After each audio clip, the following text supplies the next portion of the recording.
back, welcome back, welcome back. Hi family, it's Marlika with another episode of Essence Check, here for season 2. This is a series where I try and review wines based off the scope, the smell, and the sip, helping you find out what you like in your wine.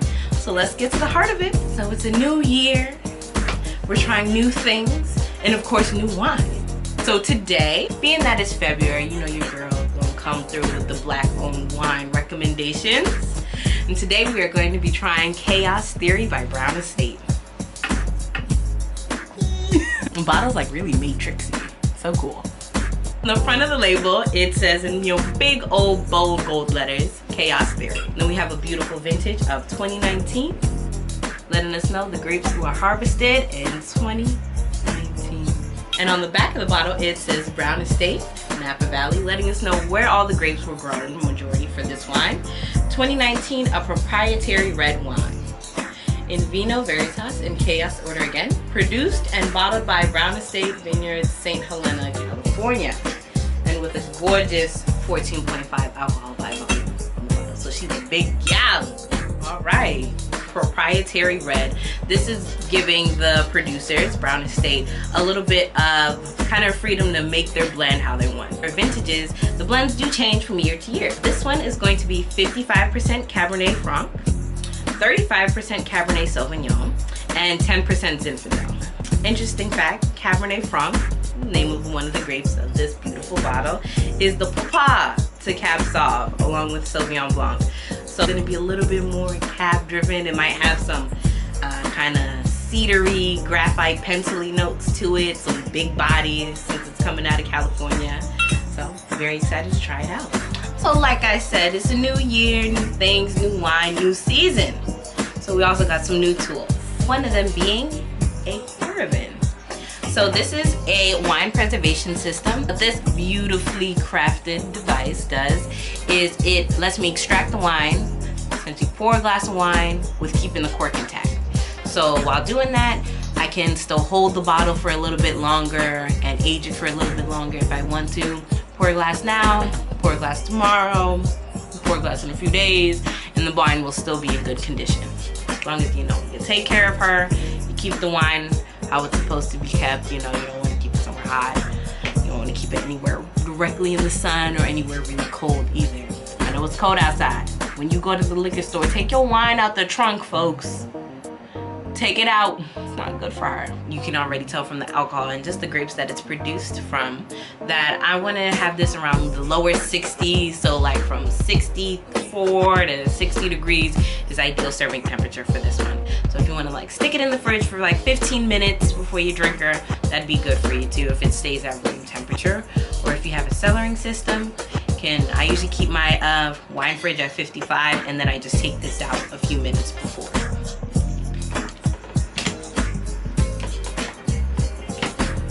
Make sure that the butt of the bottle is higher than the nozzle. Gonna hold and press and release. And there you have magic. First one was a little baby sip. We went a little bit more. So the longer you press, the more wine is gonna come out. And when you take it out, you're just gonna pull straight up. Just like that. Give her a little to clear out any excess wine that may be holding on to there. And that's it. Let's get into it. From the looks of it, so it's like a garnet. Shout out to the January babies. Deep garnet. It still is kind of clear. You can see some of the lines through it on the edge. And it doesn't look like it's had that much significant aging, but it does look like, she can get up there. And there are no bubbles as this is a non-sparkling still wine. But what you do see with this big gal is some legs. Some quickly thick, long legs. The wine sticks to the side of the glass, that's the alcohol evaporating. So it forms these like teardrops. If you can see, there you go. You can catch them. More history and info about your wine before you sip. Big old legs, she's probably a thick girl. We love those around here. Give her a little swirl. It's not very, very, very pronounced. It's not knocking me upside my head. But it does fill the glass. Like she he comes out and fills the glass. Like a bell pepper, like green bell pepper, and pencil. You get some fruit, like really juicy, maybe like a blackberry. And there's some spice to it too, like a little allspice blend. Yeah. It reminds me of a cherry Coke.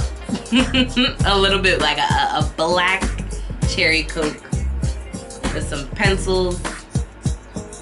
I know y'all probably like, girl, wait, that don't sound good. But listen, follow the journey, you know? It feels rustic. Let's take a sip.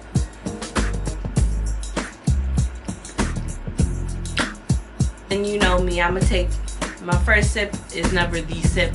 I'm gonna go in for a second. So first off, she is a dry wine, no sweetness. Imagine some like smoky meat with some fruit. Meat that's been like cooked on some cherry wood. You get me? Like a fruity cherry wood. You get black cherry. And a little bit of plum. Also dark chocolate. As for acidity, medium. I don't get like this racing, like I'm salivating constantly, but it's there. And it's enough where I'm like, ooh, take another sip, and another sip, and another sip. And that's what acidity is gonna give you. It's gonna make you salivate, it's gonna make you want more. Medium plus tannins, girl. They're definitely like, you feel it all up in here. I feel it on the tip of my tongue.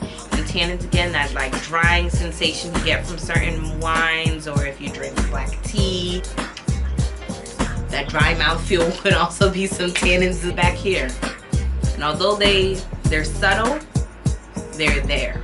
And because the acid's there, it might make you think they're not as big as they are, but they're there. It's very much here then gone, and then you get the acidity, you kind of just race it back up. And I'm reaching for another glass. Really well done wine. They knew what they were doing. This is a dangerous bottle. And body, I would definitely say it's a little bit more medium plus. It almost feels like a full body, but I do think like the acidity gives it a lighter feel in my mouth, so it doesn't feel as like heavy as something if it was just like a Syrah that just is very a little bit more robust, rotund, round. She gives me slim thick.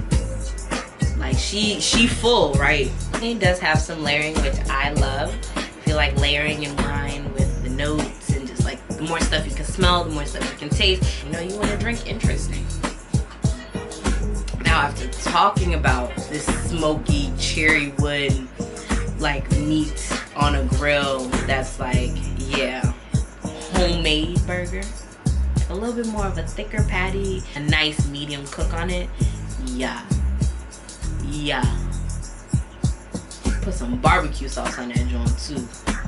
Ooh, nah, I just did something. Tell me I ain't just do something.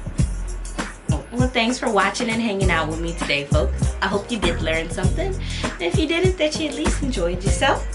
Make sure to follow her plates for all things food, wine, and love. Until next time, cheers. Ooh, she thick. She thick, she thick, she thick. Slim thick, slim thick. She thick, she thick, she thick. Ooh. Like that cute little jingle. And it's a cut. And it's a wrap. Season 2, we did an episode. 1. More to come.